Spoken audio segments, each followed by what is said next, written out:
Coulthard continues to be nice and warm as we take our breath after that Trans Am race, and well done to Tom Heyman with his victory. We focus when we look at the GT World Challenge on the cars, and rightfully so, because they're fantastic machines, are worth a heck of a lot of money, but the drivers and the passion that is within this championship is something else as well. Oh, it certainly is, and you know, anytime you're a race driver and you put your helmet on, you want to deliver and you want to get the best possible results you can. So, you know, there's guys out there that are going to go hell for leather, do the best they can, and I'm sure there's going to be some great action. All right, we cannot wait for this one. So it's the GT World Challenge Australia. We've still got a long afternoon ahead. Don't forget too, the Super Cheap Auto TCR Australia Race 1 with Will Brown starting from pole position. But let's take you to our commentators for this one. James Moffat's going to get, well, he's going to get out of the Trans Am series, race down to our commentary box and join our boys. Crailsy, take it away. Matty, thank you. Yeah, we'll give Moff a little bit of leeway to get the race suit off and get up here to the commentary position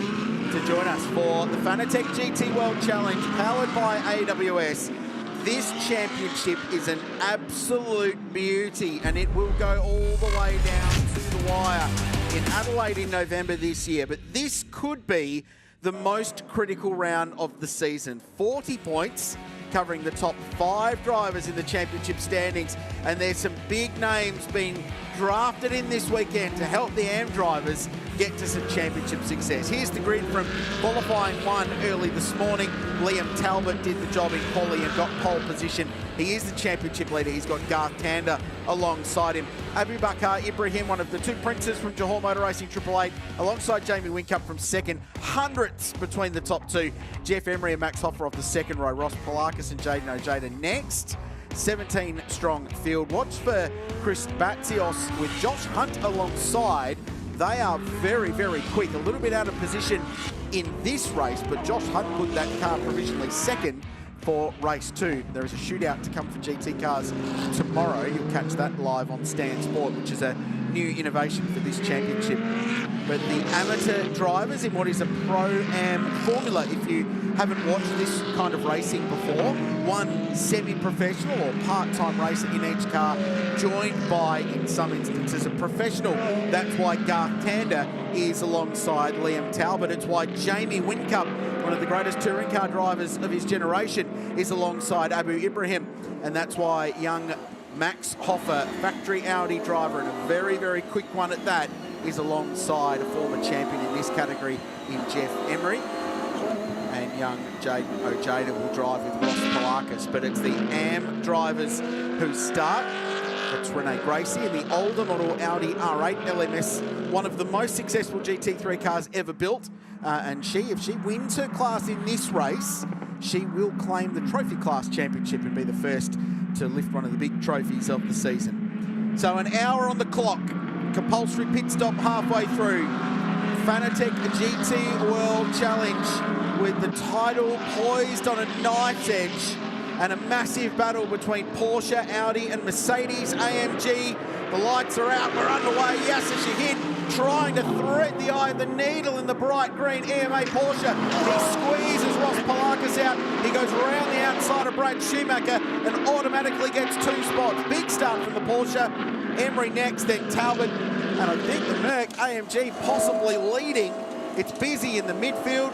Rusty's made his way up from pit lane for a 1-hour race. This is busy stuff. It's like a sprint in GT, and it's Merc and Ferrari out in front. And Abu Ibrahim goes a long way around, too far in fact. And that will ensure that Liam Talbot holds on to the race lead. He's just got this beautiful exuberance, Abu, hasn't he? So the message will be very fast and clear from 888 Race Engineering about just holding that back for a lap or 2 more. Let's let everything settle down, get tyres up to the appropriate temperature. Yes, stay in touch with Liam Talbot, no doubt about that, but we don't want to bowl a wide at this stage of the race.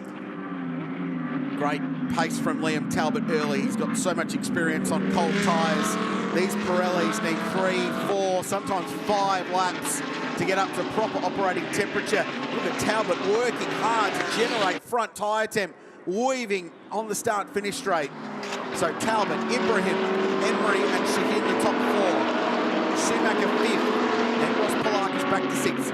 Prince Jeffrey Ibrahim next in the second of the 888 Race Engineering Johor Motor Racing cars. That's number 888.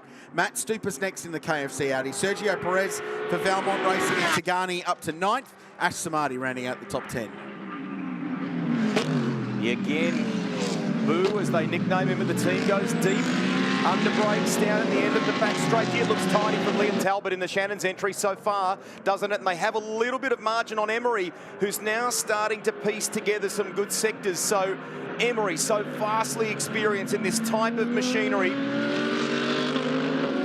ahead of Yasser Shahin. The car's moving around on cold tyres through turn 4 and turn 5. Very hot track conditions.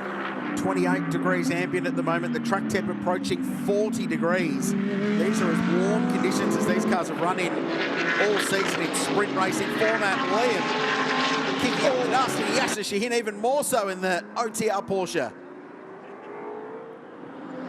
Paired with a guy that you have had on the podcast in this past week in Garnet Patterson, and he's a really good operator to have with you in these circumstances. Great opportunity for him, and nice to see him, you know, here or abroad strutting his stuff. Yeah, he's got some exciting stuff coming up as well, GP. So looking forward to him jumping in the car.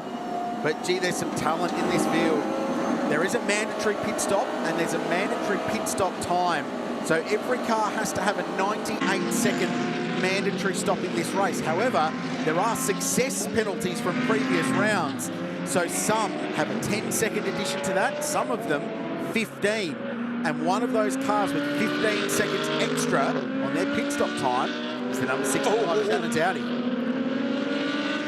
Runs wide, the second of the 888 Mercedes AMGs just through the centre. We'll get some clarity on that. We sort of switched, it was Prince Jeffrey, I think, wasn't it? So we switched across as it was sort of more or less unfolding. The success penalties you're talking about, they apply to commentators. Does Matt Nolte get one of those at all? Yeah, he's just a bit more than 15 seconds. Yeah. Highly appropriate. So, yeah, it'll be 113 seconds for Liam Talbot. Only 103 seconds for Abu Ibrahim and Jamie Whincup. So they basically get a 10-second free kick in this race. So it's vitally important now for Liam Talbot to go as hard as he can, build that margin, because they're going to lose some time in the pit stop. And then it'll be up to Garth Tander to do the job, but he'll be up against his old boss, Jamie Whincup. So pretty decent competition. And it makes it a sort of a law of diminishing returns, really, when you get the pros in the car. So Liam needs to get the head down now, build that margin as much as he can before the compulsory pit stop starting this race. And it's compounded by the fact that they're such a good team. So that 10 seconds, you know, there's unlikely to be a faux pas along the way there. The execution, in theory, will be good. So go back and have a look at the KFC entry. 23 machine, I think that is Matt Stupas' car that he shares with Paul Stokel. So vastly experienced Paul Stokel from open wheel competition. If you go back through his CV to things like Formula Holden and so on, it's from all kinds of different race cars, and really cool that he is still a part of this series and racing. There's the 101 Harold Valenti Rosso Motorsport car. Jaden Ojeda will jump into this car in the second half of the race. Qualified strongly, Ross Polakis in the AM qualifying. The Juice, as he's been, he's a race winner this season in this car. He'll jump into that car as the race goes on. We're delighted to welcome to commentary now a man who's just stepped out of a hot Trans Am after a busy race here at Queensland Racing. It was kind of a full start for everyone in your category. James Moffat, nice to get one under the belt. Yeah, you're right. Your description is spot on, Rusty. It is hot and slick out there, so yeah, big race for us. Obviously the first race this morning, a bit of a non-event, so it was nice to get one under our belts, like you say. So give people a sense, having just stepped out of the car, what are the track conditions like out there at the moment? Rich has covered off things like the ambient and track temperature. We know we had that oil issue from Trans Am Race 1. Great work by the crews here to clean things up, but what's it like? Well, the biggest thing, you just saw it there on the front straightaway, is the flags. The wind is up from this morning. This morning, perfect conditions. So this track, especially with the GT cars and the aero sensitivity they have, the wind will really be affecting their balance that they were used to from this morning in qualifying conditions. So what are we, 10 minutes into the race? The drivers should have a bit of a handle on what they've got underneath them, but with typically here at Queensland Raceway, as the afternoon goes on, the sun obviously sets, and the track will, over the course of this 1 hour race, it will grip up a lot. This is a place that changes a lot over the course of a day as well. So the circuit these guys would have had in qualifying might be very different to what they've got now. Yeah, 100%. And, you know, even just things like fuel load in the car, Richard, you know, that the fuel obviously equals weight. And, you know, when you put a lot of weight in these cars, it affects their performance. So, you know, when you've got them set up with brand new tyres, low fuel loads, they handle completely different to at the start of these 1 hour long races. That was Prince Abu Ibrahim just dropping a couple of wheels off in the exit of turn 5 in the leading of the 2 Johor Motor Racing 888 AMG GT3s. He's running second, the gap 1.9 seconds to Liam Talbot, who leads the way. And then there's this battle pack with Emery, Shakin, Schumacher, Palakis, who is going along nicely in the 101 Harold Racing entry. Then back to Matt Stupas in the KFC car, Sergio Perez with Valmont Racing, and then Jeffrey Ibrahim 9th, so lost quite a bit of time. Rusty with that moment you documented before. Ash Samadi rounding out the top 10. Back to Renee Gracie. You've detailed already about the potential to get that title safely tucked away, and she's driving superbly at the moment. Had an issue with a tyre coming off the rim, I think, yesterday, which gave everyone a little bit of a scare in that camp, but has started this one nicely. 15th at the moment. Chris? Thank you, Rusty. Here with a man who's right in the mix of a title fight, Max Hoffa. Jeff Emery is in the car at the moment. Always a very safe and capable pair of hands with Jeff, right? Yeah, that's true. He's always doing a solid job, giving the car always in good conditions without any damage, without any scratch. So let's see how close he can still be to the leaders when we come to the pit boxes, but he's doing good. In terms of how much you're enjoying your time here, we've seen what you've done overseas, but you're loving being in Australia, aren't you? I do, yeah. I just do. Like, all the people, like, especially all you guys, they're so nice, so friendly, and even like Jeff, I stayed two days before the race weekend with him, and I just enjoyed it, yeah. So, Max, it means it gives you the task of chasing down 2 of the greats that we've had here, potentially, in Garth Tander and Jamie Whincup. Are you up for the fight? I am. I'm looking forward to race against them, especially in front of an Australian crowd here. So yeah, let's see what the Europeans can do here. Fly the flag well. All the best. Thank you. Just going back through immigration papers here, I think he's just ticked the box on dual citizenship. Has lots of nice plugs there for Australia, and he's good. Welcome. I did catch up with young Max from Austria originally. He's been racing a bit of DTM this year.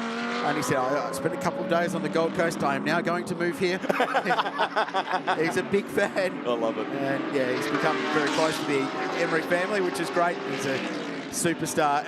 Moff, it's cool to see these internationals come down and get a bit of a taste of driving the same car that they get to run in Europe, but in completely different conditions. Yeah, absolutely. So, and you know, you think of Maxi Hoffa, what he's experienced this year, racing down at Phillip Island earlier in the year, of course Bathurst at Easter time, and you know, beautiful Ipswich, sunny Ipswich today. So he's experienced a wide range of circuits, there's no doubt about that. Everybody lifts when they come to play, don't they? I mean, on our side of the ledger. I mean, you know, quality operators like a Jamie Whincup, like a Garth Tander, but when someone like that joins the mix, we all kind of lift. Let's go to Fabian in the lane. Brock Feeney, beautiful winter's day here in Queensland Raceway. You guys are currently sitting P9. You'll be in the car soon. What are you expecting?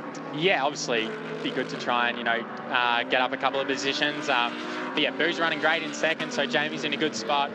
Jeffrey just got tussled around a little bit. So yeah, got a little bit of work to do in this next stint. But as you said, not a better day to do it around here.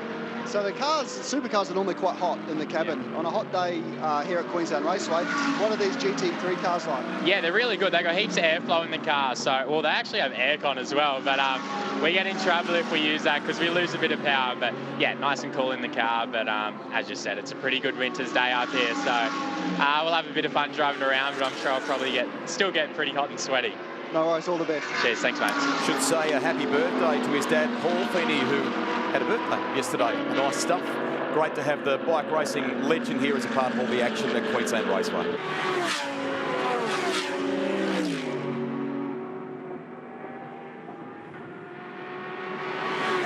So Liam Talbot leads the margin now 3 seconds. Remember, they've got 10-second longer pit stop than the number 88 Mercedes AMG behind them. So Liam is doing exactly what the Melbourne Performance Centre Audi Custom Sport Racing Australia team need to do, which is to build as big a margin as possible before the compulsory stop, before he hands this car over to Garth Tander, and before Abu Ibrahim hands the 88 over to Jamie Whincup. And then we get two of the best in all of Australian touring car racing going at it for the finish.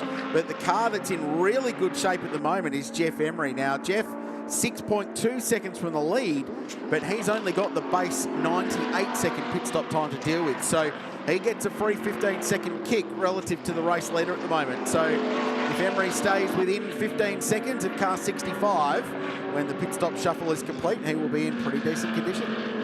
Schumacher does a great job, doesn't he? Sitting P5 at the moment. That car superbly turned out, top of its class at present. He's got some good people in the background there. I noticed Brett Bull in the Fuchs colours this weekend, the guy who's engineered the likes of Tony Longhurst, for example, over the years. So nice performance in that class at the moment. And in outright terms, he's ahead of Palakis in 6th, Matt Stupa 7th, Perez and Ibrahim 9th. We go back to the lane, so a little bit of activity going on here. Bit of damage on the front of, that's missing some bodywork there at the front, Rusty. Significant loss of aerodynamics.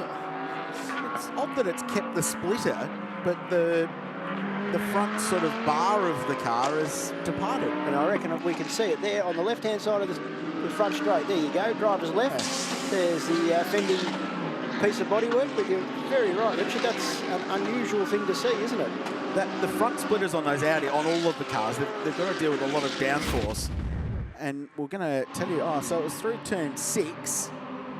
Yeah, so that's the front, the entire front clip of the car has become detached and nicely removed with the exit of the ripple strip there at turn 6. But the bit that generates the downforce, the front splitter, the big under tray there is still intact. Yeah. How's our mate, though? It's almost as though we had the quote book out ready to go. He spotted it straight away, didn't you?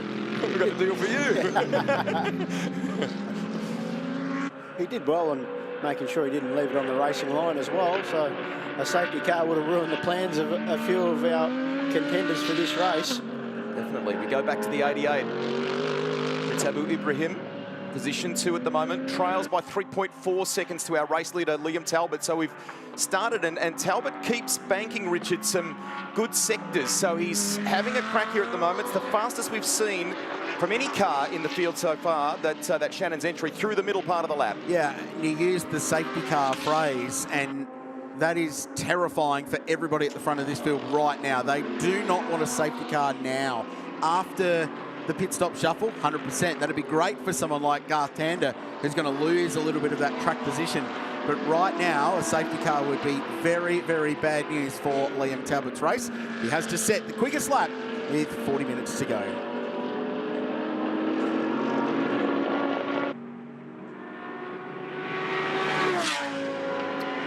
Hope you're enjoying our coverage of the Shannon Speed Series live at Queensland Raceway in the winter sun. We're nearly at 30 degrees here today. It's absolutely beautiful. So right of your screen, we've seen some damage to the splitter on that Audi. We'll get an update from the lane very shortly from either Fabian or Chris Stubbs. On the left-hand side, you'll notice Yasser Shahin continuing to hold down that 4th place at the moment. Greg Russ, Richard Crale and James Moffat in commentary with you for this one, and we have 40 minutes of action left in the first race of the weekend, Fanatec GT World Challenge Australia.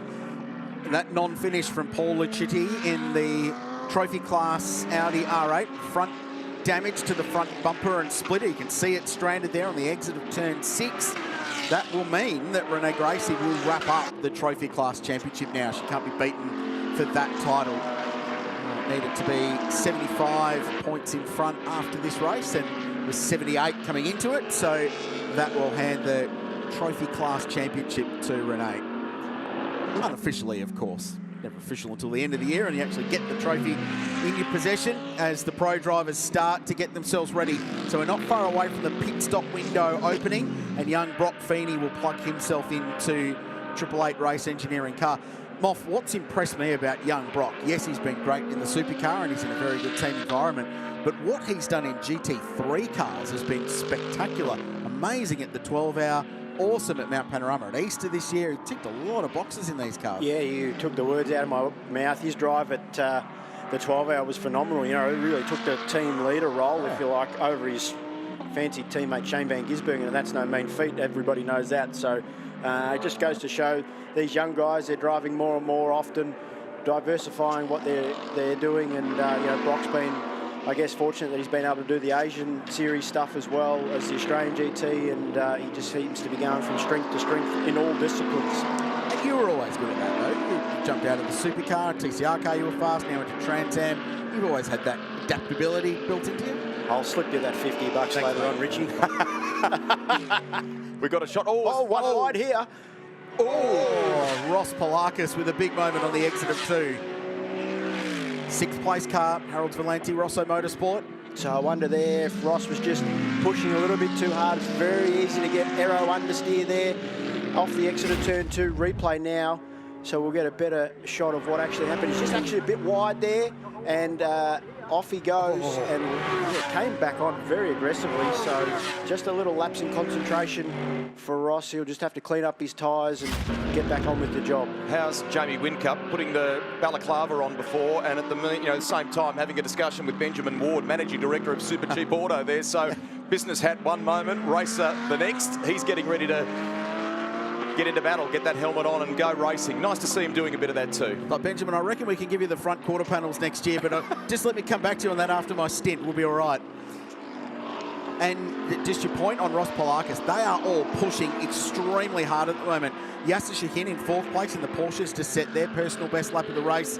Brad Schumacher behind him, personal best lap of the race, and there's a couple further down the order doing the same. So the intensity level is still very, very high as they race their way towards this first pit stop to put the pros in most cases in these cars. If you're Brad Schumacher, you stay in the car, so you're sharp the whole way through. He's driving solo. He's in the amateur class, so it's just Brad. So he might find himself with a little bit of an advantage out of this pit stop shuffle as well. Worth remembering what Richard said there, and to stick around for the remainder of this race, because the tempo is going to get turned up in the final half hour or so of competition, given some of the differences that he's detailed in the pit stops that are to roll out and the A-list drivers that are set to take the wheel. I'll tell you what, Liam Talbot, he is doing absolutely all he can to generate that 10-second gap that he needs in the pit stop, because he's just set another fastest lap of the race. That gap back to second, Ibrahim in the 88 out to 5.5, so Talbot is driving the wheels off that Audi R8. It's working its way through some lap traffic. That's Chris Batsios, the second of the Harold's Valenti Rosso cars. It's a good point you make. Abu Bakar Ibrahim, the 2 princes from the Johor royal family, run with Johor Motorsport and Triple Eight. He has been spectacular this weekend as well. They've been very sharp recently. Very busy back and forward to the Fanatec GT World Challenge Asia Championship, where Triple Eight run another 2 Mercs up there. Brock Feeney's been going back and forth. I think Jamie's done some rounds. Richie Stanaway has been in those cars as well. So they've been in a race car almost every weekend, and in the same race car they're driving here. So they're getting a lot of miles. The battle between this guy, Liam Talbot, and Abu Ibrahim in qualifying was awesome, and they were about 0.006 apart for pole for this race. So the standard of AM drivers was amazing. But the other thing, so Liam Talbot did a 1 minute 8.3 for pole. Garth Tander did a mid to high 7 yesterday. So they're not that far off the pro drivers either. Don't forget, race fuels are the official fuel of the Shannon's Speed Series. G'day to Mark Tierney and all the team who are here working along. In fact, I saw Mark walking past your Valvoline GRM Trans Am car early this morning, no doubt giving it some of the good stuff. But they've got an amazing new Bowser they've built here at Queensland Racing. Rusty, it's like a proper petrol station out the back on the skid pan, where you can rock up in your race car, fill it up with all the premium race fuels you need, and drive off and away you go. Wouldn't you love to have been part of that conversation when Tony Quinn rang and said, hey, have I got a bit of real estate for you? Great. It's fantastic for our competitors of all. I mean, you were here just last weekend, Rick, when we're talking about more grassroots competition in some aspects. Great to have it on site like that. They looked at me strange when I tried to put some ELF 104 in my rental car. I can't imagine why. Gee, it was good on the ride home last night, though. Record time back to the airport. Time. So this battle continues. This is Yasser Shahin under pressure from Brad Schumacher. the sole GT3R Porsche in the field. At Sydney Motorsport Park 2 weeks ago, Garnett Patterson drove probably the race of his life in this #1 car. He was fending off a very, very fast Richie Stanaway in a 888 Merc at the end. They were carving their way through lap traffic. There were marbles all over the racetrack, and he held on and won by about half a car length. It was a really impressive job from young Garnett Patterson, and he will jump into that car the second half of this race as Yasser looks to go back-to-back in GT World Challenge. That was Josh Hunt getting ready to jump into the car he'll share with Chris Batsios. He did a great job in Quali 2 for this series, didn't he? Yeah, and by only a narrow margin as well. So. Oh, and Schumacher's got past Shaheen by the looks of it. So there was some lap traffic involved between those cars going into turn 3. So I'm not sure if that's played a part, but certainly a positional change between Brad Schumacher and Yasser Shaheen. So not in the same class. There's the Juice, Jaden Ojeda, ready to go in car 101. So not fighting for the same championship, but still track position for Yasser.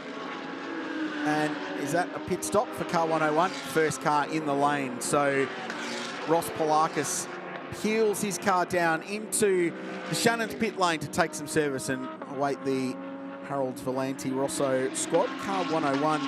Just having a look at the compulsory time there. So they've got 108 seconds time. And the pit stop time is from pit entry to pit exit. So it's not the stationary time. So you actually have to be a little bit smart about it, because it includes the transit time from pit entry and this part where you're pulling into the bay and then pulling out. If you go underneath that time, you get not just a rap on the knuckles, it's quite a big penalty and it will end your race. So there's a little bit more to it than just pulling up and sitting stationary for 108 seconds. Okay, and as you guys, as the viewers will be watching, left side tyres on both these cars going on. So Brock Feeney, he's going to have not as good a rubber condition as he can, because they're not giving him 4, they're only giving him 2 left side. But why would they do 2 left sides around Queensland Raceway? 6 corners, 4 of them are right-handers. So the left side does the majority of the work around here. So but we see the 96 here, they're putting right side tyres on. So we haven't quite seen whether they have put on left side tyres. Yep, they are. They're going all 4, so they're a different strategy again. So this is where it becomes really fascinating. What are the guys in the Audi camp doing? Doesn't look like any tyres for these guys. So Garth Tander jumping aboard, the 5-time Bathurst winner, doesn't get a nice set of fresh boots. That's a bit rough maybe. Is that about the old boy? Little repressure, I think that's maybe all they were doing, Yeah, some teams tried to go through quali without using a second set of tyres to keep some extra tyres up their sleeve and especially keep some working side tyres. The working side being exactly what James was talking about, with the loaded side of the car with all the right-hand corners here at Queensland Raceway. So pit stop shuffle underway. Liam Talbot is in the lane. Abu Ibrahim in the lane. Will hand over to Jamie Winkup, Jeff Emery to Max Hoffer. The first one through is car 101, so that's Jaden Ojeda behind the wheel. Behind them, Brock Feeney is behind the wheel of car 888. It'll take a couple of minutes for the race just to cleanse and for the order to reassert itself. There goes the Jamek Racing Audi. There goes the Porsche just behind with Garnett Patterson behind the wheel. So we're going to get a really good indication very shortly of where everyone plays out in this race. I think that's the Garth Walden entry at the front of that queue there, isn't it? Leaving the lane. Those Merc AMGs sound utterly brutal on the pit limiter. Big 6.2 litre naturally aspirated V8 against the howl of the V10 in the Audi R8, the flat 6 in the Porsche. It's one of the great things about GT3 racing. They'll end up doing about the same lap time. Tander, look at this. Lights on. Away he goes in the Shannon's entry. So chasing the car that Yasser Shaheen shares with Garnett Patterson. Patterson now at the wheel of number 1. So they run down the back straight. He was having a run at... He was, yeah. Big run at Winkup. And he's got him around the outside at turn 3, if you don't mind. So we didn't see whether car triple or the 88 took tyres in their pit stop, but certainly the Porsche's up to speed a lot quicker. than the 7-time Supercar champion. Well, this is set up brilliantly for the Porsche now, because Max Hoffer in front in the Jamek Racing Audi. That's Yasser Shahin right of screen. Talking to Marcus from EMA Motorsport left. He's the team manager there. They run a really good squad. Still yet to get a proper test day in this car this year. So they do feel like they go into each round with half a hand tight behind their back. But Yasser and Garnett make the most of it and drive it very hard. So Patterson is 1.8 seconds behind Max Hoffer.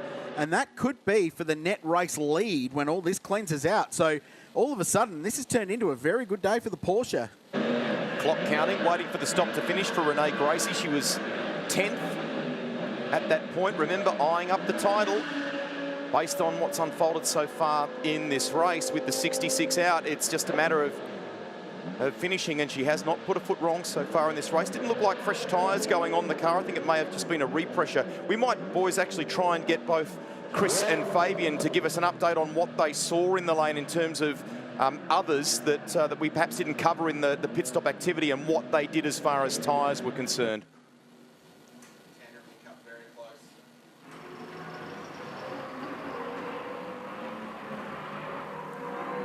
There's a huge amount of energy on the timing screen at the moment as well. Everyone. It's like a Christmas tree, isn't it, Richie? She's green and purple, all happening.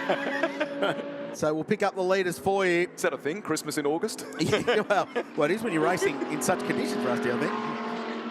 So the Jamek Racing car goes through Max Hoffer, Garnett Patterson, Green, Porsche, and now Garth Tander in the 65 Shannon's Audi has got to the back of Jamie Whincup. So that's going to be for third and fourth place. And behind them, Jaden Ojeda has just set the quickest lap of the race, a 109.7 in car number 101.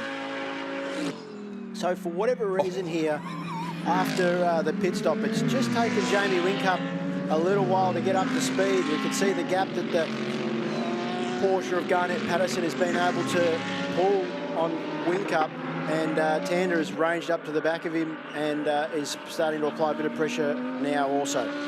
Jaden Ojeda is the man of the moment, though, as Patterson sneaks up the inside of Garth Walden in car 45.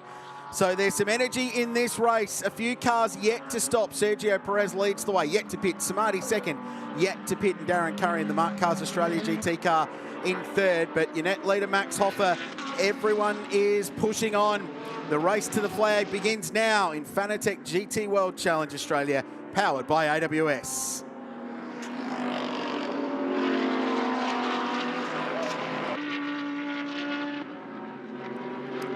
Sergio Perez and Ash Samadhi are to the lane. They are top of the totem on the left of your screen there, but now taking service. So we'll wait and see how this all shakes out and what happens as far as some of our front-running drivers are concerned. But Hoffer in the 75, fourth. Patterson, fifth in car number 1, the Porsche that you're watching at the moment. Then Whincup and Garth Tander, Jaden Ojeda, then Brad Schumacher. And Hoffer's just set the fastest lap of the race, thruster, so that he's happy with the balance of that. Audi underneath him, and he's effectively our race leader with a few more pit stops just cycling out. But the battle pack for the front, you know, there's only a few seconds separating the first handful of cars. This is going to be a great finish. This is working brilliantly from a championship point as well, because the combo that's fourth in the championship are leading, net leaders, when this all cycles through. The combination second in the championship are third, and the combination leading the championship are fourth. So it's all round the other way to the championship. So what does that mean? Well, it means that the championship will close up after this race, in theory, if they finish the way they are. So it's got pretty good value for money written all over it this race. Tell you who's turning up the wick as well. Jaden Ojeda, the juice. Fastest lap of the race now, 109.32. Best that we've seen in the first and final sectors. He's position 6 at the moment and chasing Garth Tander, chasing hard. That's a good way to do it. Banking laps like that. I tell you what, that move around the outside of turn 3 by Garnett Patterson on Jamie Whincup could prove to be utterly critical, and shows you how much confidence that young bloke's got on cold tyres in the Porsche. It's probably not quite as quick a car in raw speed as the Mercedes AMG, but maximised straight out of pit lane, round the outside, and track position at the end of this race when all those pro drivers are within half a tenth of each other in raw speed. That could be so vital. Yeah, that's why I just question whether they took tyres in Jamie's car, because he just didn't look that comfortable for the first couple of laps out of the pits, whereas, you know, Garnett absolutely had the confidence to throw it around the outside of turn 3, which under normal circumstances, you're putting it all on the line. So to do that, you know, first lap out of the pits was a big, big move, and, you know, like you say, could be really critical to the outcome of this race. So just one car yet to stop. The pit window will close basically at the end of this lap. Darren Curry, who's in number 4, Mark Carr's Australia entry, yet to peel off into the lane, so he'll complete his stop and drop back down to about 13th position at the end, and that will cleanse the race, and Max Hoffa will find himself in front. Had a good chat to some of the crew down there that look after those Mark cars, Rich. They're a beautifully prepared machine, and I think I saw on display a brand new car that the TechWorks team are taking delivery of, so a third one on display in the lane there at the moment. Talking to Jeff Taunton about that, they're very proud about the fact that 90% of the componentry that goes into those Mark cars comes from within 100 Ks of their base on the Gold Coast. How good. How good. Local motorsport. It's alive and well. And this race is as well. And Max Hoffa now the outright leader.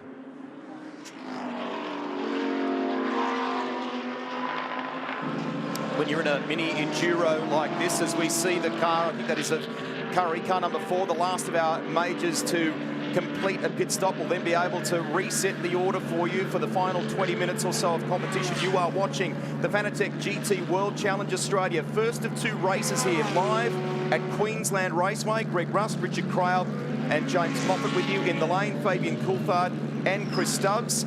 We've had a visit in the last little while from Zach Stitchbury, the Kiwi who races in Porsche Michelin Sprint Challenge. Now, in this game, you need to stay hydrated. Oh, mate, it's a serious delivery.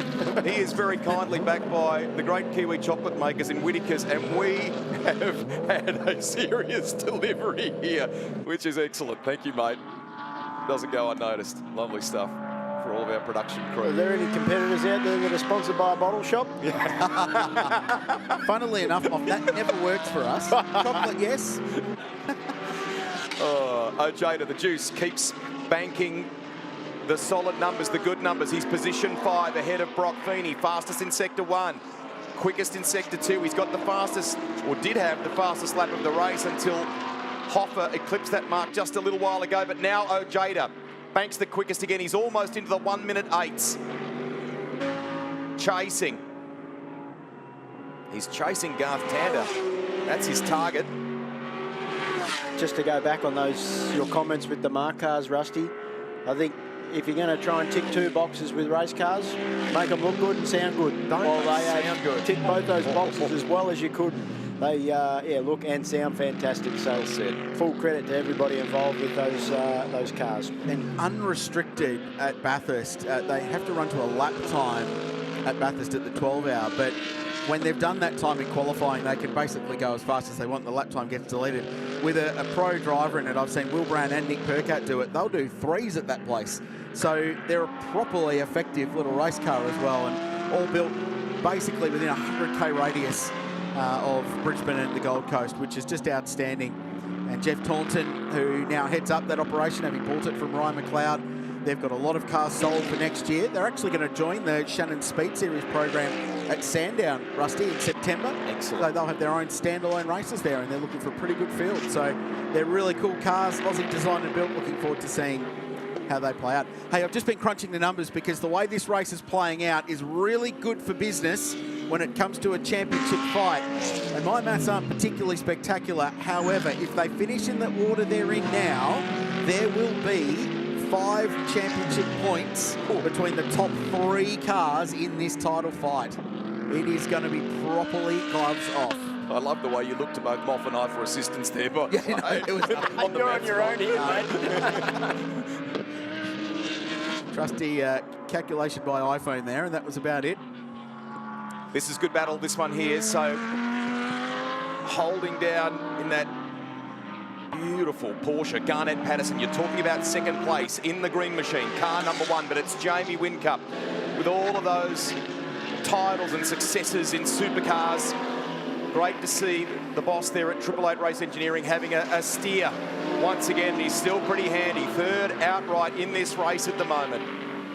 And I think this might answer a bit of a question that we had going with whether Whincup put tyres on. He is reeling in Garnett Patterson. So this is the part of the race where taking those additional left side tyres will start to benefit you. So the Porsche might have kept the same 4 tyres underneath it at the pit stop, just repressured them, but Whincup is definitely starting to pull in on the back bumper of that green Porsche. The 88 car not really in the championship mix. They've missed a round earlier in the season with a clash with the Asian program. Stubbsy. Yeah, just spoke to Triple Eight, and just going on from what Moff said, confirmation, they actually changed the 4 tyres on both cars. So there you go. Right, there you go, mate. Well, that makes even more sense as to why Jamie was a bit vulnerable there at turn 3 on the outlap if he had 4 Cole Pirelli tyres underneath him. But yeah, he's making good use of them now. That gap is definitely reduced even in this last lap or so that we've been speaking about it. So it'll be Whincup who will be putting all the pressure on the back of that EMA Porsche. And the other guy going very quickly at the moment is Brock Feeney, again backing up what we've just heard. Sets the quickest lap of the race, a 109.13. There are the 2 Princes. Prince Jeffrey closest to camera. It's Roland Dane keeping a watchful eye behind, and then Abu Ibrahim to Jeffrey's left. They're both coming leaps and bounds as racing car drivers in their evolution. And they love working with the pros that Triple Eight put around them in the engineering program. Chatting to Simon Hodge, who's a former Gold Star winner in Formula 3 days. He's one of the lead engineers down there on the GT program now, and they're just thrilled with how these 2 guys are getting up to speed and what they're getting out of working with the pros. They had Richie Stanaway in one of the cars at Sydney Motorsport Park. Brock Feeney in this weekend, and it's all learning, drawing off those pro drivers to improve their own racing for JMR, for Johor Motor Racing. This will feel a bit like deja vu for Garnett after the last time out at Sydney Motorsport Park. Instead of Stanaway harassing the back of him, it's Whincup. You go from one break to another. Yeah, I'm not sure who you'd rather harassing the back of you. Well, Garnett proved he was up to the job there. Remarkable defensive effort. And he did it too without having to overtly defend. There were no massive moves, no massive sends down the inside to drive the thing down the white line on the inside of the road. It was just really smart driving, heads-up driving, focus on corner exits and car positioning, dodged the lap traffic really well. I think that played a massive role. Yeah, it was one of the great GT races we've seen in Fanatec GT World Challenge.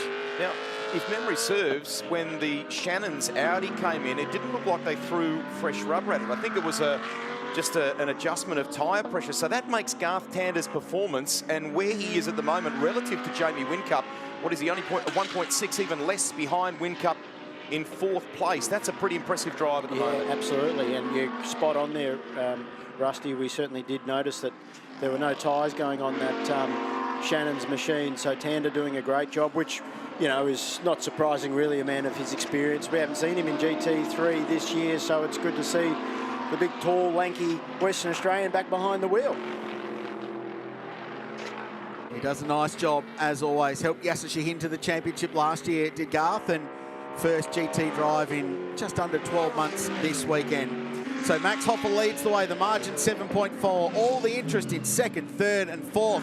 This race yet to play out.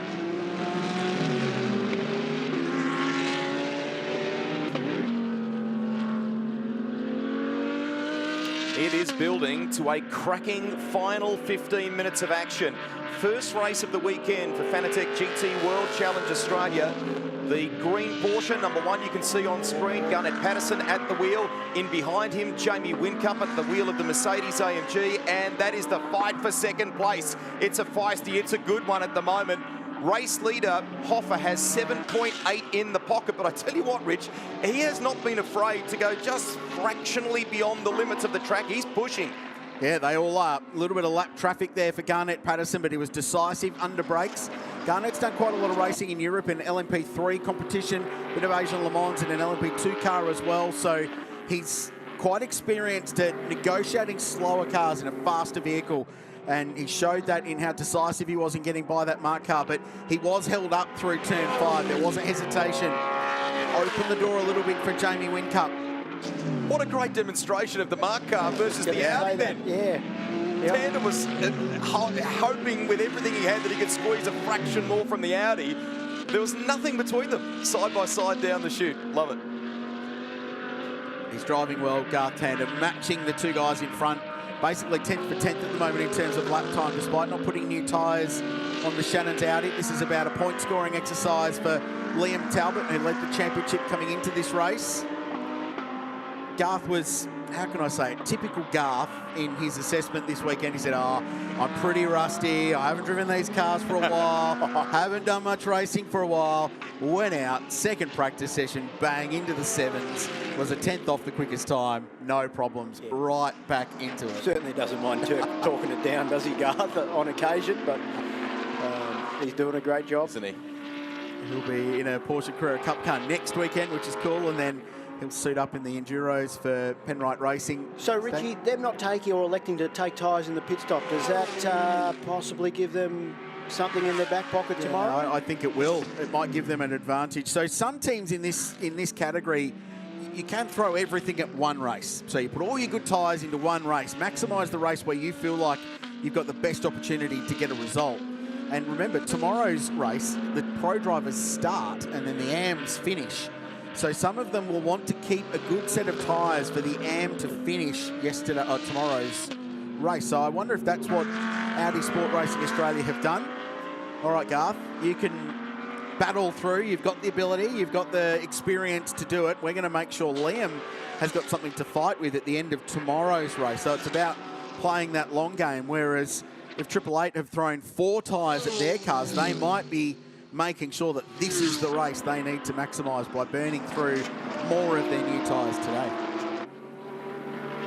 It's a good strategy game, though. I like it, and it means that that keeps these races unpredictable with teams doing different things over the course of the weekend, and you really don't know how it's going to play out from an overall point of view until you get to the end of tomorrow's race.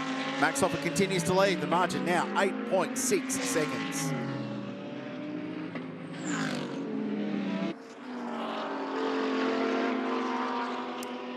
As our coverage continues here at Queensland Raceway, we have an Audi off, and that is Brad Schumacher, who was doing a super job in his class. Now he's 8th on the board. Let's look here on the replay, Moff. He's just coming out of turn. Oh, yeah. Oh, nasty incident there, actually, and he's made contact with the pit straight wall and come back across the track. Yeah, so we were lucky too. Ooh. The Triple Australian Drivers Champion was quite lucky there. Still didn't manage to take out that bit of debris that it's surviving. So Brad, clearly there's more issues with that car after that contact with the wall, because he's just parked that on the behind that tyre bundle. The problem with the tyre bundles in the middle of QR is you're always exposed on one side. Yeah. So I wonder if race control will deem that to be okay. That was a long shot from our cameraman, but I reckon that's a decent hit there by the way the car reacted. Wow. We were here last weekend for a trophy series round, and we did notice that the exit curbs do get abused, is probably the best word for it, at this place quite a lot, and especially off the back of the curbs, and then where the curb merges back into the racetrack. It's exactly what you saw with Brad Schumacher. It launched the car in the air. Come back to that. Fabian Coulthard. I'm down here with Yasser Shin. Talk me through that start. You really threaded the needle. Yeah, well, I was committed. I thought one coming from the left, one coming from the right, but track positions are so important, so no, it worked beautifully. Cracking. And Garnett's opening lap when he hopped in the car, pretty impressive. Yeah, look, we didn't do any tyres on the way out, so I think that gave him a nice advantage to leave with hot tyres. He'll pay the price now, but it was a great first lap. And currently sitting P2, do you think we might get a safety car or something to get you back in the hunt? Oh, look, it'd be nice. It'd be nice, but Max is such a professional. I doubt he'll make a mistake. All right, all the best. Cheers. Good to see you. People will remember too, Rich, that there was a little bit of tension in the wake of the Phillip Island round, wasn't there? So with Yasser and Liam Talbot. So we haven't seen sort of evidence of that. We might argue that it's simmered a bit here, but I still would suggest it's underlying. So. Yeah, a little bit's underselling the amount of tension between Yasser Shahin and Liam Talbot after a couple of pretty feisty exchanges at Phillip Island earlier this year. When it's convenient for race drivers, they have magnificent memories. Remember me. Would you like to cite any examples there? We might go down to Stubbsy before we do that. Thank you. Just dusting ourselves off here after all the grass and muck that flew over the fence there from Brad Schumacher. Scary moment. Jeff Emery, no scary moments for you guys out there. Max Hoffa looking comfortable.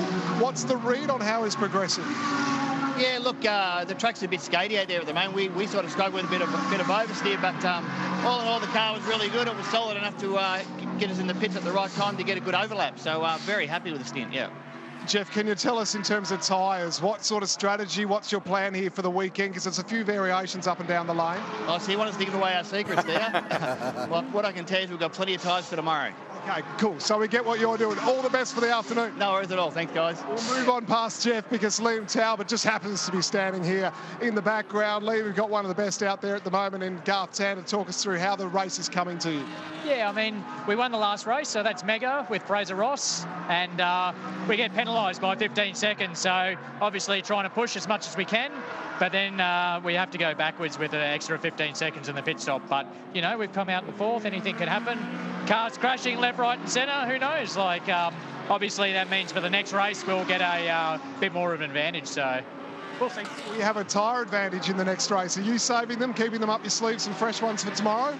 Oh, we could go either way. You know, I don't think it's an advantage to change tyres. It just takes too much time to get them up to temp. It took quite a while in the race. I mean, it's warm out there, but 5 laps, you're going backwards to 5 laps, and then 16 laps total in your stint.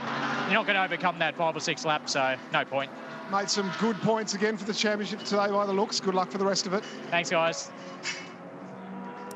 He's always smiling, but I think he masked the advantage of the good tyres. Is that what you're talking about? Yeah, it felt like there's still a little bit of tension down there in the Shannon's garage. I'm not sure 4th place is where they expected to be after this race. And that 15 seconds certainly cost them. I think they, among anybody, would have loved a safety car for that Brad Schumacher car stranded on the infield of the circuit, because it would have brought Garth right back to the back of Jamie Whincup and Garnett Patterson. And yeah, what's your take on the tyre thing, Moff? Because I'm not 100% convinced. I get what he's saying and I get the warm-up, and we certainly saw that, but it didn't take that long for Jamie Whincup to get to the back of Garnett Patterson. No, exactly right. I think, you know, you always want to try and be as strong as you possibly can in the back end of the races, and if that means taking the 4 tyres or 2 tyres in your pit stop, if you've got the luxury of being able to do it with such a long pit stop time, then I think these guys have potentially played a good strategy card. We're going to find out in about 6 or 7 minutes.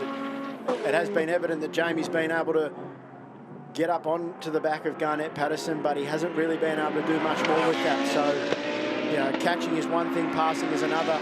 Renee Grayson doing a nice job there, getting out of the way of these podium contenders. So Garnett wasn't held up there, but, you know, he's doing a perfect job of, you know, just driving his line, no mistakes. That car isn't out of shape anywhere. So, you know, we've touched on his experience, and, you know, he's coming off this sort of pressure in the last race at Sydney Motorsport Park. So he's accustomed to having to drive under these conditions, and he's doing a great job. We need to kind of gear up for the finish in this one, but it'd be remiss of us not to ask about how your weekend so far has been in the Trans Am. You came in with a 9-point advantage in the drivers' standings. Lockie had a bit of a tough race, but thankfully that first one for him, I guess, was null and void. So how do you feel for the rest of the weekend? Yeah, we just missed it in qualifying, so we couldn't switch the tyre on and didn't qualify as well as we would have liked. But the fact that we're not switching the tyre on means our race pace is not too bad. So we sort of minimised the damage we could in the first race today, or the second race, I should say, after the non-event of the first race. So, like anything, you want to find a little bit more speed. Never entirely happy, Rusty, but you know, from a championship point of view, we're just still collecting the points, which is the main thing. Great work. How are you finding the longer races here? Because 23 laps is a fair old distance. Yeah, I liked it. Yeah, I guess my experience and background, I'm sort of used to that sort of stuff, and especially coming up with Supercars endurance season. Yes. The longer races is what I enjoy. So we probably just ran out of laps. We're probably a bit too strong at the end of the race. We need to make our car a bit better at the start of the race. Let's go to Fabian. Ross Palakis down here at Valenzo Rosso. Talk me through your stint. Look, overall happy. Had a bad start, which I lost a couple of positions. I just didn't react quick enough. But I'm maintained with the group ahead, which was really good, which is something I've been working on. So I didn't lose too much time, and yeah, gave it to Jaden, and Jaden's in 5th now, and hopefully we can hold on to that and get some valuable points. The car looks like it's got a pace. Yeah, the car's very good this weekend. I'm excited for tomorrow as well with the shootout as well, so I think we'll be really competitive, and yeah, just come for the rest of the weekend. All right, good luck for the rest of it. Thank you. Just hi to my daughter Sophia. Thank you. Thanks, David. Thank you. Good that we actually brought up that battle, because you can see Brock Feeney closing in the background there. So it's 0.9 in that fight between he and Ojeda for 5th place. A little bit of lap traffic in the middle, but that's one worth watching with just under 4 minutes to go. Look at Brock there, deep. Yeah, Brock's pulled 5 or 6 seconds out of Ojeda in this stint. Oh, busy. Oh, he's really wide, yeah. Way wide. Just on that little link road that everyone uses as extra racetrack on driver's left. And now he slices down the inside of Garth Walton in the 45 GWR car and trying to get past Marcel Zalur, the Valmont Racing Audi. Spectacular livery. Walden trying to take advantage of that and get a spot as well. They are fighting for 13th, position. I think, Yeah. Yep. Oh, that's feisty. Speaking to Marcel before the race, the Sydney side had never been here before. He said, I know it's only 6 corners, but there seems like there's a bit more going on than the track map indicates. And another wild moment on the exit of that final corner, and another Audi getting hustled around. I'm lucky not to have a Brad Schumacher-style moment there. Hopefully Brad's car's okay. It looked like pretty square on contact with the fence. He brushed it onto the side of the Fuchs Audi. I wouldn't mind betting there was just a little bit of it. You're going to run me to the white line. I'm going to run you to the white line there. Let's go to the lane, Chris. You've got Matt Stupas alongside me there. You're just talking about the Schumacher incident. We know he's going for the title here this weekend in terms of the AM title. The guys that are in second are you and Paul Stokel, so you wouldn't have been disappointed to see that spin necessarily. Oh, listen, at the end of the day, it's not ideal, but at the same time, you know, he was put under great pressure from Paul. I mean, Paul sort of caught up 4 seconds in 5 or 6 laps, and Brad felt the pressure, obviously, and made a mistake. So the fact that it was his error, it's our gain. Listen, the guy's exceptional. He's a really good driver, so you don't take it away from him. Tomorrow's a long day.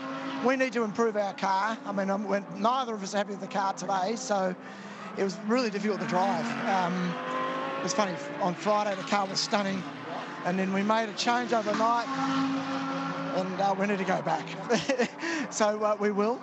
And yeah, hopefully tomorrow we can be back on the pace where we should be. But it was good. Paul's awesome. Brad's awesome. It was good to watch the 2 of them go toe-to-toe for those 5 to 10 laps.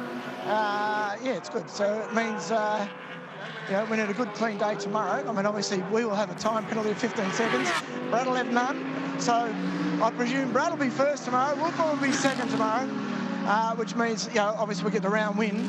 But, you know, Adelaide is Adelaide, and we know what happens in Adelaide. It's full of walls, so we've got to all be careful. It's true. Thanks for your time and all the best of luck. Yeah, thank you very much. Thanks, guys. Cheers. Thanks. Currently running in 7th place in that KFC car. And ahead of them up the road is Brock Feeney, who we were talking about just moments ago, battling with Jaden Ojeda. I reckon time might run out in that one. Brock has the quickest lap of the race trials here, but there was sub or less than 1 second between he and the Juice, but it's now out to about 1.7, I think. So yeah, a good response from Ojeda, and Feeney got caught up in that lap traffic. We saw that moment, forced out wide at turn 3. I think that cost him a little bit of time. But it's always one thing, and you do have that tyre advantage, but you burn it getting to the back of car in front, and then you get that aero wash from the car you're chasing, and your new tyre advantage is negated, and it just makes it all the harder to get by, especially if the driver in front is switched on, like an Ojeda, or like what we've been watching with Garnett Patterson and Jamie Winkup race. I'll tell you what, though, one thing, guys, we've sort of gone a bit unnoticed because we haven't really seen much of him, but we've got some vision of him now. Maxi Hoffer in the 75. He's just eased her out to a 10.5-second lead. Unbelievable. So he has done a tradesman's-like performance this afternoon, and I'm sure his co-driver down there in the pits, Jeff Emery, is going to be very, very happy in a moment's time. He's a great pair of hands, Jeff Emery, when you look at his CV, what he's done in his style of car. No wonder when, you know, he got the call up to come and play again. Really good choice. Hey. Absolutely, yeah. This young man from Austria, been doing some racing for Land Motorsport in GT3 competition, stuff in DTM, in GT World Challenge Europe. He's one of those group of proper gun-for-hire drivers. Probably a little question mark over where his career goes with the news around Audi in Europe especially and their customer racing program, but he's certainly showcasing what he's capable of. And the critical story around today's race is that Jeff Emery is now going to be right in the championship mix.